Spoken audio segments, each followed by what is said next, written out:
3 kingdom classification है,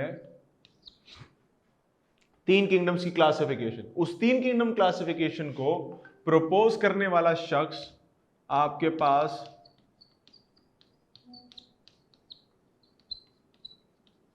Ernest Hückel के नाम से। Now, this guy Ernest Haeckel, he proposed a 3 kingdom classification strategy, जिसमें एनिमल्स थे एंड प्लांट्स थे और एक और तीसरा ग्रुप था, and that third group was protoctistans या प्रोटोक्टिस्टा। नाउ अब इस ग्रुप के अंदर बात कुछ ऐसी थी कि according to this we had like 3 kingdoms, kingdoms 3 थे। एक किंगडम हो गया एनिमेलिया का यानी एनिमल्स का, एक किंगडम हो गया प्लांट्स का, और एक हो गया प्रोटिस्टा का किंगडम, प्रोटिस्टा का kingdom. Now what was so special about protoctistans या प्रोटिस्टन्स? प्रोटिस्टन्स के बारे में क्या चीज बहुत स्पेशल थी? The special thing about protistans is कि इनमें 2 कैटेगरीज थी, यूनिसेलुलर ऑर्गेनिजम्स की और मल्टीसेलुलर ऑर्गेनिजम्स की। यानी यूनिसेलुलर ऑर्गेनिजम्स में लोअर ऑर्गेनिजम्स थे और लोअर ऑर्गेनिजम्स में वो चीजें थी, मिसाल के तौर पर बैक्टीरिया, ये इस तरह के ऑर्गेनिजम्स आए थे जिनको किसी और ग्रुप में हम क्लासिफाई नहीं कर सकते थे। और फिर मल्टी सेलुलर ऑर्गेनिजम्स कुछ हमारे पास आ गए जैसे एलजी वगैरह, उनको हमने एक अलग क्लास कैटेगरी दे दी। अब यहां पर पहली बार for the very first time हमें एक नया ग्रुप मिला जो कि एक तरीके से समझ ले कि एक रैग बैग था, एक कचरा था, कचरे का थैला था कि जो कहीं क्लासिफाई नहीं हो रहा उसको यहां भर दो ले जाके। तो this was the case with protoctistans कि उसमें इस तरह की चीजें हमें देखने को मिलती हैं। और यूजुअली प्रॉब्लम उस वक्त अराइज हुई, इसकी भी एक बात समझ लीजिए कि जब हमने देखा कि हर एलजी ग्रीन कलर की नहीं है। यानी for example what we actually know about algae यानी काई जो होती है उसके बारे में हम क्या मालूम जानते हैं, क्या जानते हैं, वो ये है कि काई या एलजी जो है वो यूजुअली पानी में होती है, ग्रीन इन कलर होती है। लेकिन यही सेम फीचर कुछ ऐसे ऑर्गेनिजम्स के साथ भी था जो बजाहिर apparently they resembled algae but they were not green in colour. For example हमारे पास कुछ ब्राउन एलजीज होती हैं, they resemble their relatives the green algae but they are not green, they are brown or they are yellow in shade। इस तरह से red LG होती है, बहुत खूबसूरत सी लाल रंग की एलजी होती है which resembles both the brown algae as well as the green algae। अब प्रॉब्लम यहाँ क्या अराइज हो रही है? प्रॉब्लम यहाँ ये अराइज हो रही है कि वो दिखने में तो एक जैसे थे बट अब तक हम ये कह रहे हैं plant should be in green in colour but plant these are not green in colour. अगर हम एलजी को क्लासिफाई कर भी दें प्लांट्स के साथ तो ये इन दो का क्या करेंगे जो ब्राउन और रेड वाली है। So we actually created a specific group for these organisms which we termed as protoctistans. और उसमें फिर हमने कैटेगराइजेशन की। कैटेगराइजेशन कैसे की? हम ये कहते हैं कि प्रोटोक्टिस्टन्स के अंदर 2 ग्रुप बन जाते हैं, one that are lower organisms comprising of bacteria, lower and high, या आपके पास अगर मैं वर्ड इस्तेमाल करूं यहां पर तो वर्ड यूज करूंगा, ये लोअर प्रोटोक्टिस्टन्स हैं और ये हायर प्रोटिस्टन्स, ये प्रोटोक्टिस्टन्स हैं based on either they are prokaryotes और eukaryotes. Now what does this word prokaryote and eukaryote means? क्योंकि यहां पर जब क्लासिफिकेशन हुई so we need to look into it कि what does the word prokaryote and eukaryote actually means। तो ये हमारे पास 2 वर्ड्स हैं, एक वर्ड है प्रोकैरियोट, इसको भी जान लेते हैं, और एक वर्ड है eukaryote. Let's talk about these 2 terms. ये 2 टर्म्स हैं, the word is prokaryote, the word is eukaryote। Let's talk about it। ये वर्ड आपके पास क्या क्या होता है। Now before we go deeper into this, हमारे पास सबसे पहले उस बंदे का नाम जान लेते हैं कि जिसने पहली बार ये वर्ड मुतारिफ कराया हम लोगों को। तो the name of the guy was Edward Chatton या एडवर्ड केटन। एडवर्ड शेटन या एडवर्ड केटन उसका नाम था और उसने पहली बार ये वर्ड ये यूज किया पहली बार जिंदगी के अंदर, हम लोगों को बताया। Now what does this word means? Prokaryote and eukaryote. Now it's a combination of 2 words, 2 words का combination है। What are the 2 words? Pro and carrion। Pro और carrion। ना प्रो मीन्स प्रो प्रोफेशनल मतलब नहीं है यहां पर pro wrestler, pro footballer, pro tennis player, no that doesn't mean professional. The pro here means primitive. हम कहते हैं ना, हम कहते हैं कि जी वो एक वर्ड यूज करते हैं pre and the word use करते हैं पोस्ट. तो प्री से रिजेंबल करता हुआ ये वर्ड है pro. Pro means primitive. Pro means primitive. The word pro means primitive, पहले वाला, शुरू की चीज है. एंड कैरी ऑन का जो वर्ड है वो हम कई बार पढ़ेंगे. आज हमने पहली बार अगर पढ़ा है तो हम आगे जिंदगी भर इसको पढ़ते रहेंगे. जहां जहां जरूरत पड़ेगी इसको वर्ड को पढ़ेंगे. कैरी ऑन का मतलब होता है न्यूक्लियस, जो हमारे सेल का मेन कह ले कि गवर्निंग बॉडी है. We call it nucleus. Now this word nucleus is given to a specific body in our cell which has DNA, which has the chromosomes, which is the control center of our cell. हमारी body बगैर nucleus के नहीं चल सकती. तो prokaryotes का मतलब ये होता है कि वो ऑर्गेनिजम्स के जो इनका प्रिमिटिव न्यूक्लियस है, वर्ड नाम जोड़ें तो यही बनता है. Pro means primitive and carrion means nucleus. ऐसे सेल्स, ऐसे ऑर्गेनिजम्स की जिनके पास प्रिमिटिव किस्म का न्यूक्लियस है. Now here comes the thing, what does primitive nucleus mean? पुराने जमाने का न्यूक्लियस कैसे हुआ करता था? ब्लैक एंड व्हाइट होता था क्या वो? नहीं, ब्लैक एंड व्हाइट नहीं होता था. पुराने जमाने में कोई न्यूक्लियस नहीं था. The word this is being referred to, prokaryote, is being used for organisms like for example bacteria, जिनका सिरे से कोई भी न्यूक्लियस था ही नहीं, कभी भी नहीं था nucleus. They didn't have a nucleus. तो न्यूक्लियस नहीं था उनका, तो उनको हम आमतौर पर प्रोकैरियोट्स कहते हैं. ठीक है. अच्छा, यहाँ पर एक और बात याद रखिएगा कि न्यूक्लियस ना होने का मतलब ये नहीं है कि उसके पास जेनेटिक मटेरियल, डीएनए और क्रोमोसोम्स ये सब भी नहीं होते. ठीक, डीएनए, क्रोमोसोम्स, ये सारी चीजें मौजूद होती हैं प्रोकैरियोट्स में भी, but they are present within the cell. Cytoplasm के अंदर महदूद होते हैं. तो they are devoid. I am going to use the word devoid. They don't have a nucleus, a specific structure that is enclosing your DNA in it, your chromosomes in it, but they still have their DNA or chromosomes in their cytoplasm. तो prokaryotes वो जिनके पास nucleus की membranes ना हो, nucleus का structure ना हो. अलबत्ता न्यूक्लियस के अंदर पाए जाने वाले डीएनए, जब वो स्ट्रक्चर ही नहीं होगा तो स्ट्रक्चर खत्म हो गया, तो वो डीएनए वगैरह साइटोप्लाज्म में तैरता रहेगा. Moving on to the word eukaryote. The word eu means, ये जो यू वर्ड है और कैरियन का तो हमें मतलब पता है, तो जो वर्ड यू है इसका मतलब होता है true. Organisms that possess a true nucleus. वो ऑर्गेनिज्म के पास बकायदा ट्रू न्यूक्लियस होता है ना. What does the word true and false means? ये ट्रू एंड फॉल्स का लफ्ज हम क्यों इस्तेमाल कर रहे हैं? इसलिए यूज कर रहे हैं क्योंकि हमें बात पता हो कि भाई यहाँ पर एक वो सेल है जिसमें सिरे से न्यूक्लियस ही नहीं है, साइड पे कर दो, डीएनए तैर रहा है साइटोप्लाज्म में.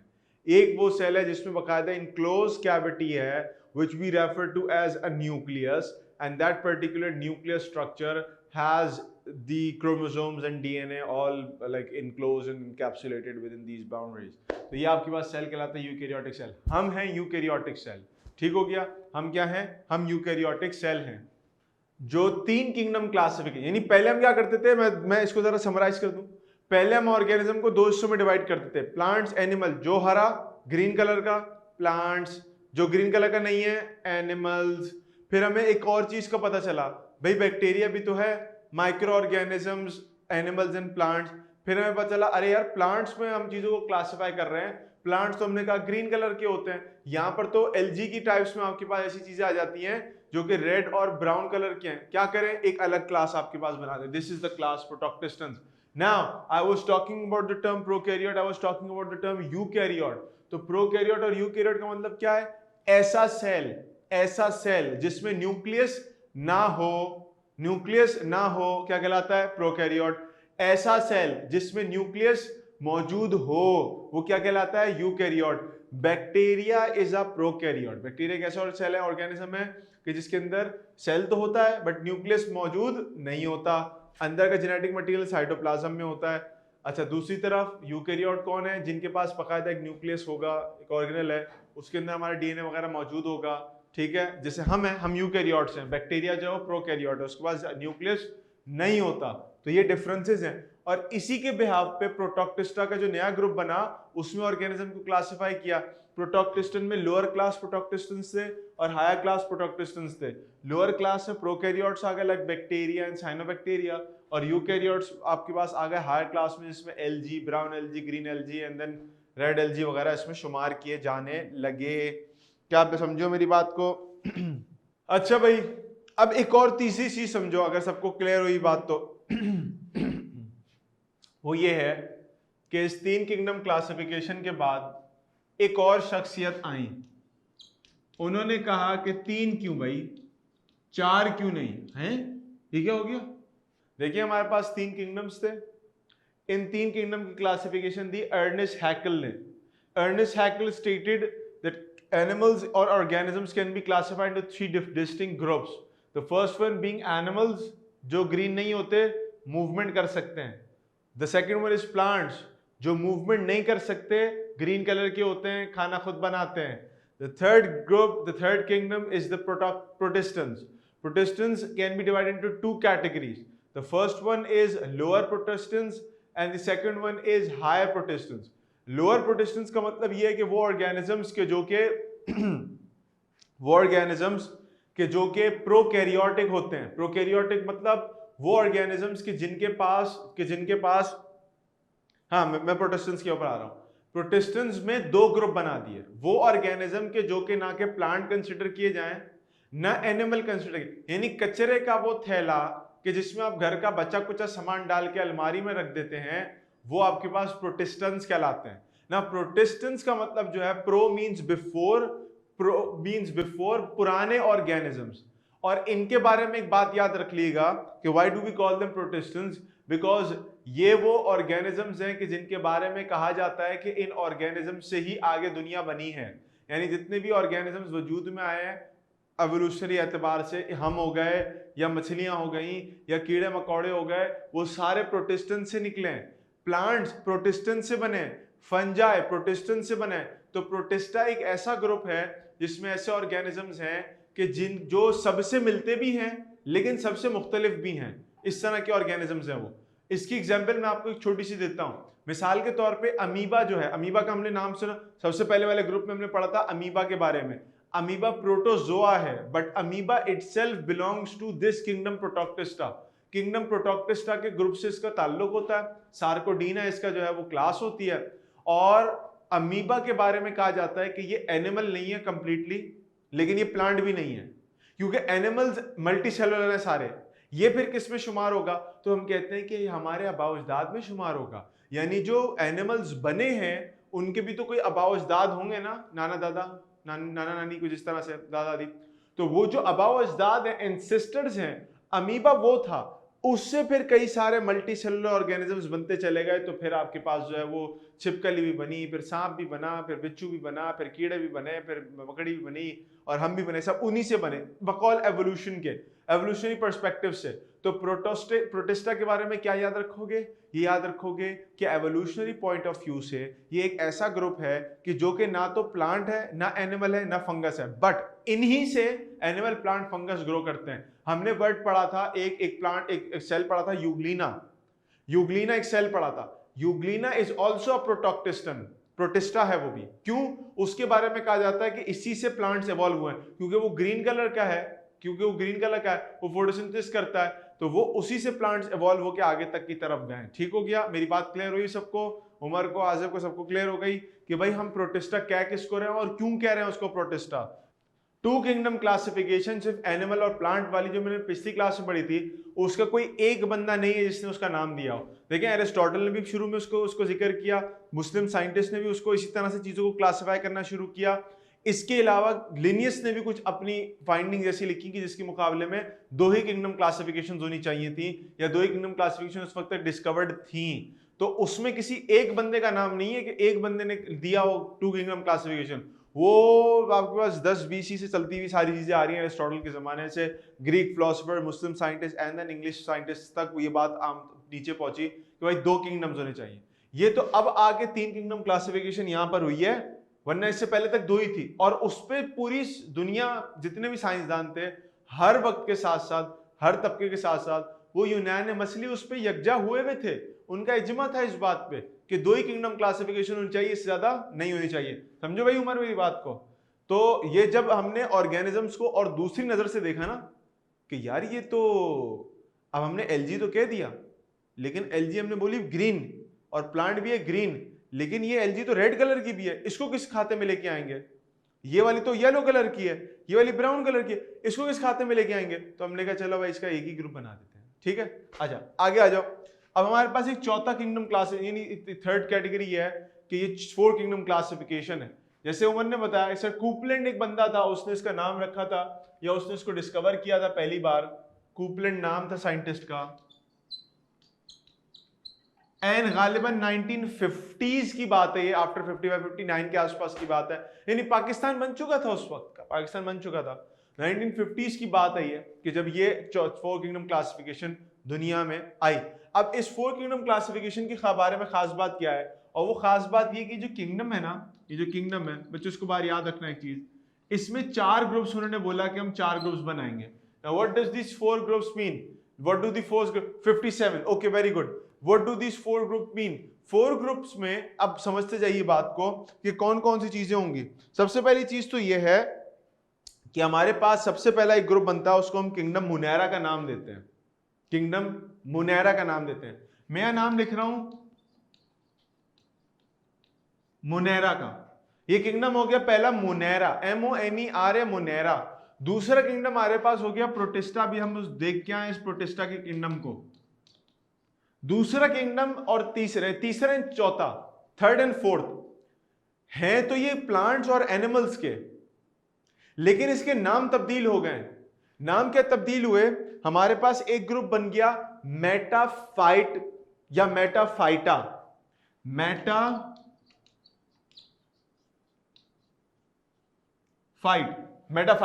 फाइट का लफ्ज इस्तेमाल होता है प्लांट्स के लिए।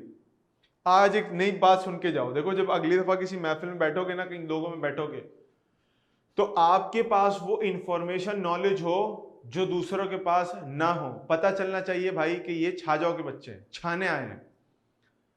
फाइट मैं लिख रहा हूं यहां पर, फाइट।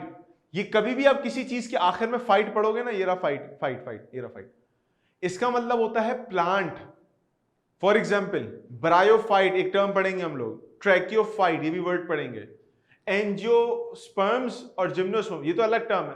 ट्रैकियोफाइट्स, टेरिडोफाइट्स, ब्रायोफाइट्स, ठीक है। फाइट का लफ्ज प्लांट के लिए।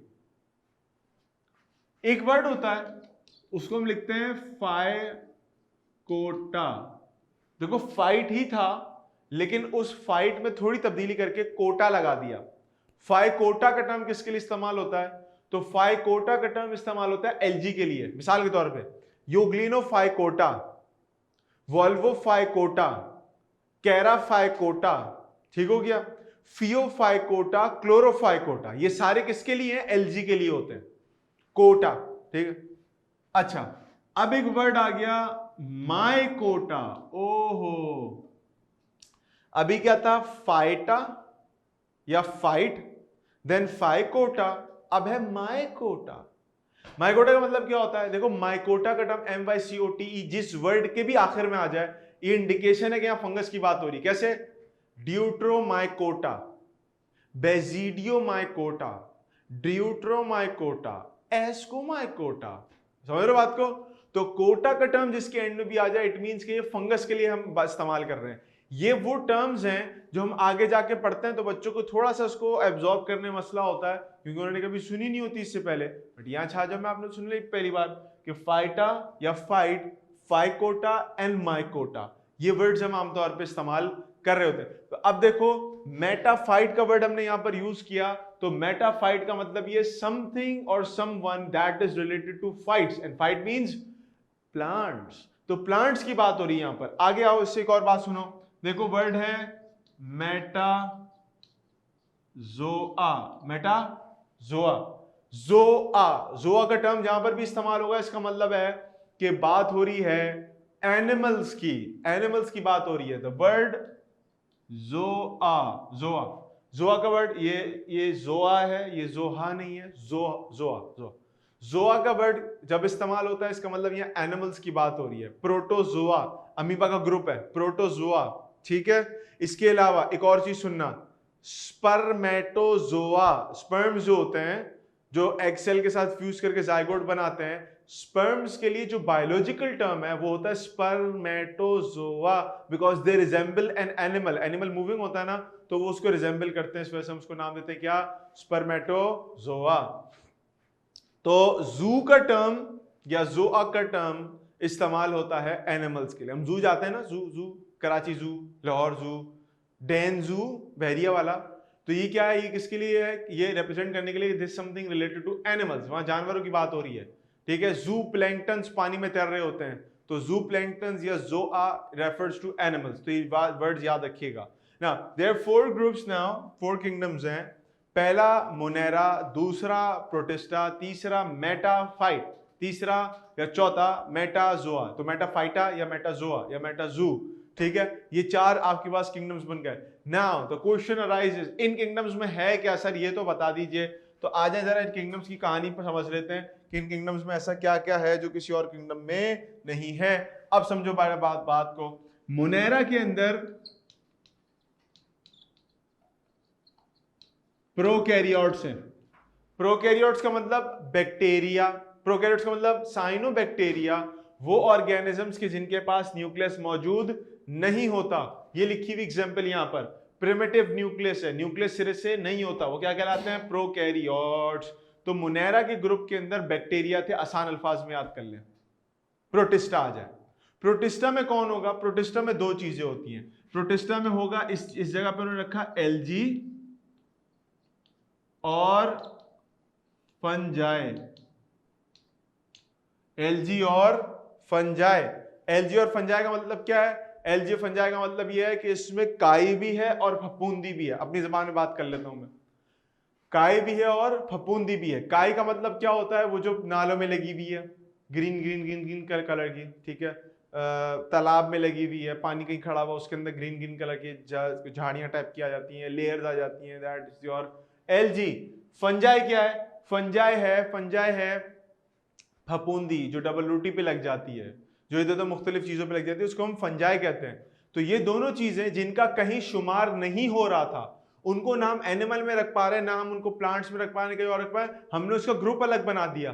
देखो ये आपके पास एक ऐसा ग्रुप है कि जिसमें कचरा भरा, भी मैंने आपसे कहा ना, देखो आप क्या करोगे, मिसाल के तौर पे हमारे पास तरीकाकार क्या होता है, जनरल नॉलेज के क्वेश्चंस अगर आपने कभी देखे हैं, जनरल नॉलेज एक ऐसी कैटेगरी है जिसमें नॉर्मल साइंटिफिक क्वेश्चंस भी होंगे, पाकिस्तान स्टडीज के क्वेश्चंस भी होंगे, इस्लामिक हिस्ट्री के क्वेश्चंस भी होंगे, एथिक्स के क्वेश्चंस भी होंगे, ग्लोबल अफेयर भी होगा, करंट अफेयर भी होगा। ऐसे ही होता है ना जनरल नॉलेज, कभी आपने देखी हो कि कोई किताब पढ़ी हो, कोई जनरल नॉलेज का टेस्ट वगैरह हो, तो उसमें सब कुछ शामिल होता है।